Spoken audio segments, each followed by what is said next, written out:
Dímelo familia, ¿qué es lo que está pasando? Espero que estén bien. Estamos en otro episodio más aquí desde Mente con la consejera profesional Miredis Valcárcel. Si tú quieres información acerca de ella, quieres sus servicios, aquí está saliendo la información aquí abajito, la llama y ella te va a ayudar. Hoy vamos a estar hablando de este episodio llamado La ansiedad desde una perspectiva bíblica, pero si empezaste hoy aquí, tenemos 2 episodios antes que este y el anterior. Estamos hablando de los síntomas de la ansiedad, ¿verdad? Sí. O sea que nada, vamos a empezar con este episodio de hoy, la ansiedad desde una perspectiva bíblica. Bíblica. ¿Estás bien, Miredi? ¿Cómo Todo estás? bien, ¿y tú? Todo bien, gracias a Dios. Estoy súper contenta y este es un tema que me gusta mucho, así que, wow, resumirlo para este episodio fue todo un proceso, pero nada, vamos allá. Vamos para encima. Y antes de entrar como tal en el tema, quiero enseñarles algo que tengo aquí en mis manos y es una Biblia. Ujú. ¿Te acuerdas de esto? Me acuerdo. Yeah. Esa fue una fiebre bien dura. No saquen la edad de nosotros, por favor. Esta es la Biblia de Precious Moments. Esta Biblia me la regalaron mis abuelos cuando yo cumplí 8 años. Ok. Y para mí es muy especial, obviamente. Como ustedes ven, pues está un poquito, bastante usadita. Creo que desde pequeña, ahora lo pienso, y desde pequeña pues siempre tuve ese interés en la palabra. Ok. Nada, el punto es que los que tuvieron esta Biblia, porque sé que hay personas que nos van a estar viendo que probablemente se van a acordar de esta Biblia o probablemente todavía la tienen. Dentro de esta Biblia, como puedes ver, hay unas páginas que tienen textos bíblicos. No sé si se ve ahí. ¿Se ve? Más o menos. Ok. Tiene unos dibujitos, textos bíblicos, textos cortitos. Y a mí me gustaba mucho ir a esas páginas porque me gustaba aprendérmelos de memoria. Ok. ¿Qué pasa? Que recuerdo que cuando yo tenía 8 años, este versículo que les voy a leer ahora llamó mi atención. Yo en ese momento, ¿qué iba a saber yo qué era ansiedad? De hecho, no es como ahora que se habla mucho de la salud mental. En ese momento, pues, no, yo nunca había escuchado esa palabra. Y es primera de Pedro 5:7 que dice, echando toda vuestra ansiedad sobre él. Y yo sé que me lo aprendí de memoria. ¿Qué pasa? Yo no sabía que años después, ya yo siendo adulta, yo iba no solamente a conocer la ansiedad porque soy una profesional de ayuda, porque atiendo a personas, porque lo he estudiado, sino también porque me tocó vivirlo. Y esto fue hace unos años atrás. Y mi experiencia con la ansiedad duró unos mesecitos largos. Y recuerdo que fue una experiencia que yo jamás pensé que iba a vivir. Creo que eso fue una de las cosas que me motivó también a hacer lo que hago, ¿no? Estar en esta profesión. Y recuerdo que además de recibir ayuda, además de aprender sobre lo que era ansiedad, cuando descubrí que era, porque al inicio yo ni sabía qué era lo que me estaba pasando. Pero una vez que entiendo que es ansiedad, que hago todo ese proceso que trabajamos aquí en consejería con las personas que atendemos, una de las cosas que me ayudó a mí a manejarlo y a superarlo fue, fue refugiarme en la palabra de Dios.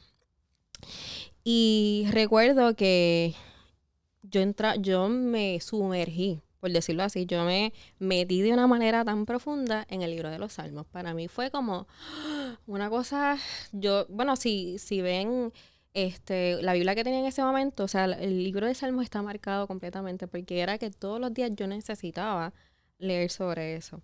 Y más adelante les voy a explicar por qué. Okay. Así que vi que yo sé que ese momento en el que experimenté la ansiedad, definitivamente el acercarme a Dios y esa relación que tuve con su palabra tan directa y tan cercana, puedo decir que marcó un antes y un después en mi vida. Okay. Así que definitivamente puedo decir por experiencia, no solamente tampoco porque voy a la iglesia, porque lo he escuchado, sino por experiencia propia de que cuando conectamos con Dios y con su palabra, podemos recibir las herramientas y podemos recibir, ¿verdad? Eso que necesitamos para poder manejar todas estas experiencias como lo es la ansiedad, por ejemplo. O sea, que los salmos fueron un alivio bien grande en tu vida. En mi vida. Porque de eso voy a hablar más adelante, pero adelantando un poco sobre esto, es el hecho de que cuando tú lees sobre los salmos te das cuenta, por ejemplo, que David decía mucho sobre cómo se sentía, cuando se sentía angustiado, se sentía no sé, todos esos síntomas aún físicos cuando pasaba noches llorando. Y él iba ante el Señor y era bien honesto como con sus emociones. Y era como que, ajá, o sea, si David se sentía así, pues está bien, pues no estoy tan mal entonces, Sí, por sí, decirlo se sentía así. así y lo podía expresar también. Lo podía expresar. Sí. Y por algo eso estaba ahí, ¿verdad? Exacto. Tiene un sentido. Así que, nada, en ese sentido, puedo decir y puedo afirmar que sí, que la palabra del Señor es viva y que nos ayuda en nuestros momentos más difíciles.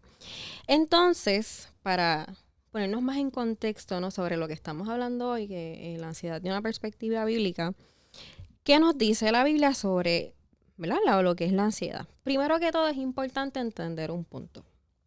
Y si vemos en 2 de Timoteo, capítulo 3, versículo 16, y usualmente cuando vaya a citar el versículo, lo voy a hacer en la Nueva Traducción Viviente. Ok. Por si acaso, ¿verdad?, las personas que a veces les gusta guardar los versículos y demás. Dice, toda la escritura es inspirada por Dios y es útil para enseñarnos lo que es verdad. Esa parte es importante que la mantengamos presente.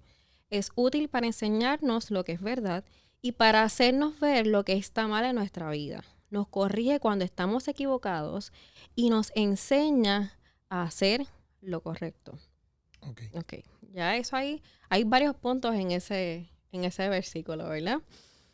Cuando sentimos ansiedad y lo vemos desde un enfoque, lo que se conoce cognitivo-conductual, o sea, esa relación que hay de nuestros pensamientos con nuestra conducta, esos pensamientos, esos esquemas mentales, no simplemente se ven como pensamientos que vienen y van, sino como creencias. Y creencias, cuando tú crees algo, es porque tú entiendes que eso es real. Que es real, que es una verdad. No significa que lo sea, pero tú lo ves de esa forma. Entonces, ¿qué pasa? Que esas creencias, según el doctor Albert Ellis, en su teoría terapia racional emotiva, él las llama, ¿verdad? Él tiene este concepto de creencias irracionales. O sea, son creencias que son totalmente distorsionadas. Entonces, de la manera en que yo creo las cosas, pues así mismo yo las veo. Si yo creo que las cosas van a salir mal, pues probablemente me voy a enfocar en las cosas negativas. Si yo creo que en medio de todas las cosas, pues las cosas me van a ir bien, en medio de las adversidades voy a poder crecer, voy a poder prosperar, pues probablemente eso es lo que va a pasar. Okay. ¿Ves? Y eso es lo que pasa mucho con personas con ansiedad, que han desarrollado unas creencias tan distorsionadas y tan negativas que distorsionan también su manera de ver la vida, de ver las realidades y no les permiten adaptarse a lo que están viviendo, ¿no? De hecho, hay unas creencias que quiero traerles a ustedes que son, este mismo doctor Albert Ellis dice que son creencias que todos los seres humanos en algún punto de su vida pueden desarrollar. Okay. No importa la cultura, no importa el país, no importa el género, simplemente el hecho de que, dependiendo, ¿verdad?, las diferentes situaciones que hayas vivido, pueden ser, ¿verdad?, traumas, ¿no? O tu personalidad, por muchos factores, ¿no? Pero podemos desarrollar este tipo de creencias irracionales que obviamente desencadenan sentimientos de ansiedad. Por ejemplo, y tú me dices si te has sentido así alguna vez. Okay. Decimos, tengo que preocuparme por los problemas de los demás. Es como que, ¿por qué yo me tengo que preocupar por los problemas de los demás? ¿Viste? Sí. La vida debe ofrecerme unas condiciones buenas y fáciles para que pueda conseguir lo que quiero. ¿Eso es real? No, porque eso no tenemos control de que eso pase. ¿Ves? Y si no pasa así, ahí es que llega la crisis. Para tener valor como persona, debo tener éxito en todo lo que hago y no cometer errores. Mi valor no depende del éxito que yo tenga, porque no siempre voy a tener éxito en todo y no significa que yo valga más o valga menos. Y también depende menos que como tú veas el éxito, porque hay gente que ve el éxito como que, por ejemplo, si quizás lo logra y tienes fama, pues eso es éxito, pero la gente ve eso como un éxito, pero eso no quiere decir que eso es éxito. Exacto, que es para ti éxito. Exacto. También, claro que sí. Y el hecho de no cometer errores, o sea, te estás poniendo una presión hay que es innecesaria porque somos seres humanos. Literal. So, obligatoriamente en algún momento vamos a cometer errores. Las cosas tienen que ser o deben ser como yo quiero que sean. De lo contrario, será insoportable. Tampoco tenemos Está heavy el control de eso. pensamiento ese. ¿Está heavy? Sí. Claro que sí. Necesito sentirme amado y aprobado por los demás. Cuando esto pasa mucho, cuando el qué dirán crea un peso bien fuerte en las personas. Si lo que yo hago, pues la gente no le gusta. Y esto lo vemos mucho en las redes. Que después, más adelante, vamos a estar hablando de eso. Pero este sentido de que si la gente no me acepta, puede crear en ciertas personas, ¿verdad? Y si hay issues de autoestima y demás, pues crea un sentido de inseguridad y ansiedad increíble. Los sucesos de mi pasado son las causas de mi problema y continúan influyendo en mis sentimientos, emociones y conductas en el presente. Sí, lo que viste en el pasado, entonces como que te lo traes para acá. Sí, como que todo eso es lo que está causando mi problema de ahora. Ok. ¿Ves? Y ves cómo son estos pensamientos bien negativos. Tengo que hacer esta cosa, debe ser las cosas así. Es bien cerrado, bien rígido, blanco y negro, y no nos permiten flexibilizar nuestro pensamiento, ¿no? Fíjate, pero vi un pensamiento que, pues, no sé si tú diste ahí como que son bien negativos, pero el pensamiento por ejemplo, de si toca hacerlo todo bien para ser exitoso, como que ese pensamiento dentro de todo no es negativo, pero sí puede causar algo negativo en ti. Exacto. Porque te estás poniendo una presión, o sea, nosotros como seres humanos, y más si estamos en un proceso de aprendizaje, por decirlo así, no todo lo vamos a hacer exactamente bien porque está la posibilidad de cometer errores y de los errores se aprende. No es que si cometo un error ya lo hice todo mal, me bloqueo y no puedo funcionar. En ese sentido es que puede ser una creencia completamente irracional. O sea, no me doy el espacio a aprender del proceso, a entender de que no siempre lo voy a saber todo, ¿ves? Y cuando yo puedo verlo de una manera más flexible, pues puedo disfrutarme también el proceso. No tengo esa presión de que todo tengo que hacerlo bien y no te disfrutas nada y al contrario, desarrollas un estrés innecesario. Entiendo. ¿Ves? Entiendo. Y en ese sentido, pues sí. Ahora, la pregunta, ¿qué tiene que ver la Biblia en todo esto? Bueno, dijimos que estas son unas creencias irracionales, ¿verdad? ¿Y qué pasa? Que las personas pueden ver estos pensamientos que hablamos o estas ideas que hablamos anteriormente como verdades. Entonces, necesitamos otra verdad para poder sustituir esa creencia irracional. Ok. Ahí es que viene la Biblia. Ok, ya. Ahí, ¿ves? Estamos llegando. Estamos perfectos. Claro. Y necesitamos esa creencia para poderla sustituir y obviamente tiene que ser una verdad o una creencia, en este caso, ¿no? Que sea saludable, que me permita adaptarme a mi realidad, porque la vida y las realidades son lo que son, ¿sabes? Y muy poco control, si no ninguno, tenemos sobre las circunstancias, ¿no? Y tenemos que aceptar y entender eso. Pero si yo tengo el control de trabajar conmigo, de cómo yo veo las cosas, que yo creo, que yo dejo que entre en mi mente y en mi pensamiento, eso sí yo tengo el control. ¿Okay? Y tengo que verlo como un privilegio que tengo, ¿no? Como una destreza que todos los seres humanos podemos tener. Así que, primero que todo, ¿cómo hacemos esto, no? ¿Cómo podemos sustituir una verdad con otra? Y atándolo, ¿no? A la parte de la verdad bíblica. Primero que todo, tenemos el mejor ejemplo, y es Jesús. ¿Ok? Y hay un libro, no sé si lo has visto, si lo han leído, se llama El Maestro de las Emociones. No. Y hay una frase, yo me acuerdo cuando estaba leyendo ese libro, hace unos añitos atrás, iniciando el libro, incluso está esa frase sola en esa página, y refiriéndose a Jesús decía, él tenía todos los motivos para sufrir depresión y ansiedad, pero nunca alguien fue tan feliz y libre en el área de la emoción. Fue como que, wow, para mí fue bien impactante esa frase. Y más adelante, hablando de Jesús, decía, valoraba demasiado al ser humano, por eso nunca desistió de nadie, por más que lo pudieran frustrar, ¿no? Porque a veces los seres humanos no somos fáciles, Ujú. por no decir casi siempre. Pero Jesús, bajo su cuidado afectuoso, las personas comenzaban a ver la vida desde otra perspectiva.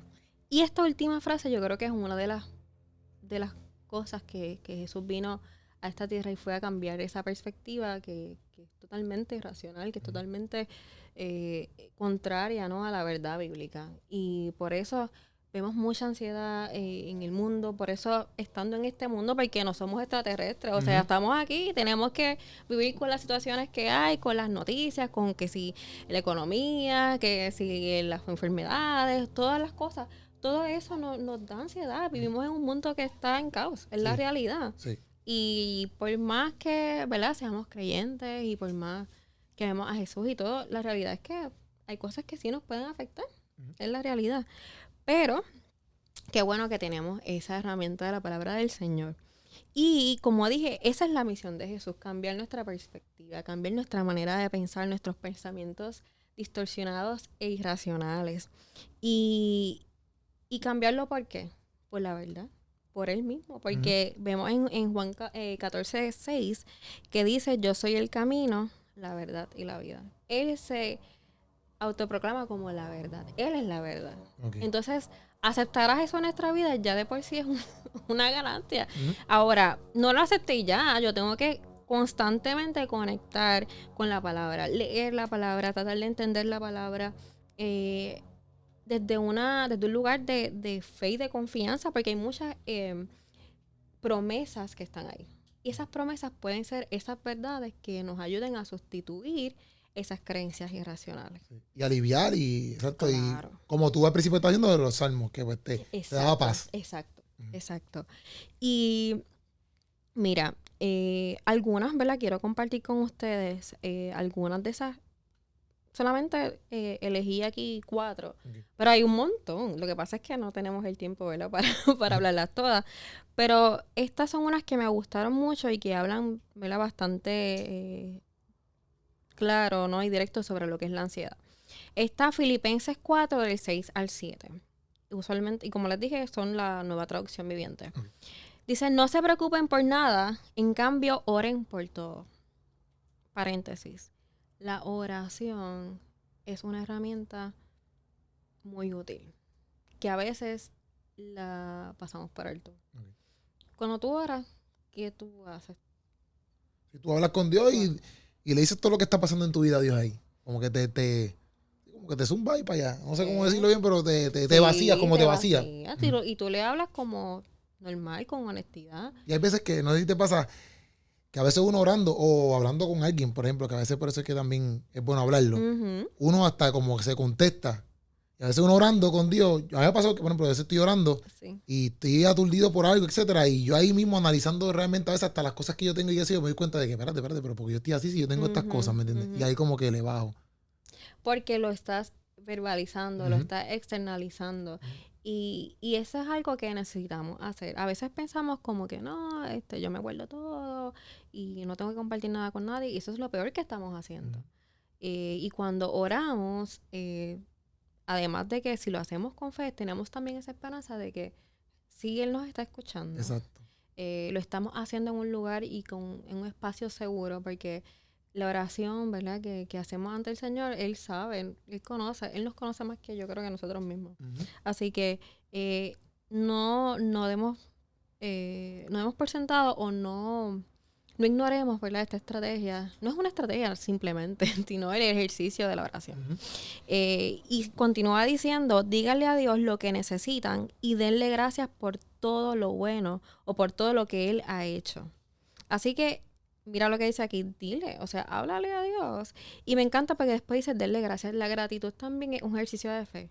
Y también enfoca tu mente en lo bueno. Cuando practicamos gratitud, y eso se trabaja mucho también en consejería, es poner tu mente en las cosas que son buenas. Una persona que es agradecida usualmente pues tiende a tener hasta mayor bienestar porque se enfoca en lo bueno, ¿sabes? No es que no hayan cosas malas, pero es preferible que te enfoques en las cosas que son buenas, ¿no? Y luego dice, después que hagamos esto, dice, no se preocupen por nada, oren por todo, díganle a Dios lo que necesitan, denle gracias. Después que hagamos esto, porque esto es activo, yo tengo que hacer lo mío. Ok. No es que Dios hace, yo tengo que hacer. Ujú. Y eso es lo que me gusta de la palabra, porque nos pone a nosotros en actividad. Luego dice, así experimentarán la paz de Dios. Ya. No es como que la paz de Dios simplemente llega y Ujú. ya. Yo también tengo un rol en este proceso que supera todo lo que podemos entender. Y a veces hay situaciones que nos superan, nos desbordan y por eso muchas veces llega la ansiedad. Pero si hacemos esto, la promesa es que podemos experimentar la paz de Dios. Sí. Y la paz de Dios cuidará, y esto me encanta, cuidará su corazón y su mente mientras vivan en Cristo Jesús. En otras palabras, mientras vivan en la verdad. Si yo Entiendo. pongo mi mente, si yo nutro mi mente de la verdad, pues Él va a cuidar mi corazón y mi mente. Y a veces mucha gente quiere eso, pero no van a este principio de, como estamos hablando, de orar, de ser agradecido. O sea, él está diciendo como que, si tú quieres estas cosas, pues, mira, tú haz esto, ven a donde mí, ora, ¿verdad? Sé agradecido o agradecida. Y estas cosas van a pasar, ¿me entiendes? Que eso está súper nítido. Eso es promesa. Sí, sí. Luego dice en Juan 14:27, les dejo un regalo, paz en la mente y en el corazón. O sea, la paz de Dios es real, de Jesús es real y Él la prometió y es real. Ujú. Y yo sé que tú también, y yo lo he experimentado, que hay momentos que uno está, o sea, todo esto alrededor está como en crisis, pero y uno se autoevalúa y uno dice, no sé por qué estoy tan tranquilo. Ya. Pero esa es la paz Te de entiendo, Dios. te entiendo. Claro que sí. Y la paz que yo doy es un regalo que el mundo no puede dar, así que no se angustien ni tengan miedo. Volvemos porque esto es real, esta es la verdad, porque estas son palabras de Jesús. Y también como que te lo está diciendo en el sentido de que estas cosas te pueden pasar, ¿sabes? Como que la angustia te puede llegar, Claro, el miedo te va a llegar, claro. pero te lo está diciendo como que si haces estas cosas, pues vas a tener paz. O sea, diciéndote que es normal que te pueda llegar estas cosas, Ujú. pero aquí estoy yo para estar contigo. Él nos entiende. Sí, está súper, eso está súper. Luego dice, y esto me gusta porque yo cada vez que cito este versículo, yo digo que Jesús nos habló claro. Jesús nunca nos mintió como que, una vez que me acepten, la van a vivir súper bien, todo va a estar chilling, no me van a pasar problemas. No, Él nunca dijo eso. Dice, les he dicho todo lo anterior para que en mí tengan paz. Aquí en el mundo, donde estamos nosotros, porque Ujú. nosotros no vivimos en otra galaxia, estamos aquí, tendrán muchas pruebas y tristezas. Y eso es, seas creyente, no seas creyente, estás aquí. Te va a pasar. Todos vamos a tener nuestras situaciones. Ujú. Y esa es una realidad. Pero, y ahí va entonces la promesa, pero anímense porque yo he vencido al mundo. Yeah. O sea, ya de todas estas cosas Jesús las venció. Y eso para nosotros debe ser pensar en esto, ¿no? Primeramente, y ahí podemos practicar la gratitud. Darle gracias a Dios o a Jesús en ese sentido por lo que Él ya ha hecho. Ujú. No por lo que Él va a hacer, lo que Él ya hizo. Y el hecho de que me entiende, el hecho de que ya Él haya pensado en todas estas cosas, que me haya regalado su paz para yo poder mantenerme por lo menos lo más cuerdo posible en este mundo en caos, y porque Él ha decidido cuidar mi mente y mi corazón. Y que te anime. Porque dice Que me anime. anime. O sea, como que nuestro ánimo, ¿sabes? Cuando uno se siente así como que angustiado, con ansiedad, pues nuestro ánimo, si tú quieres levantar ese ánimo, pues ahí también te lo dice, como que con esto tú te animas, sabiendo que yo he vencido esas cosas. Correcto, Perfecto. correcto. Y finalmente, Primera de Pedro 5:7, que fue el texto que les compartí de la Biblia, pongan todas sus preocupaciones y ansiedades en las manos de Dios, porque Él cuida de ustedes. Lindo. Todo ahí, pan, deposítalo. Eso está nítido, eso está nítido. Estamos Yes. ahí, estamos set. Bueno, este fue nuestro tercer episodio hablando de la ansiedad desde una perspectiva bíblica, Ujú. con la consejera profesional Miredis Valcárcel. Ahí está la información. Si tú quieres su servicio, ahí ya puedes comunicar. Ahí está todo saliendo ahí en pantalla para que te comuniques con ella y ella va a ser la ayuda a tu vida. Tenemos 2 episodios más anteriores y el cuarto episodio vamos a estar hablando de hombres de la Biblia que experimentaron la ansiedad. O sea que te vemos aquí en el cuarto episodio. Yes. Nos vemos. Este fue otro episodio de Mente con la consejera profesional Miredis Valcárcel. Nos vemos, familia.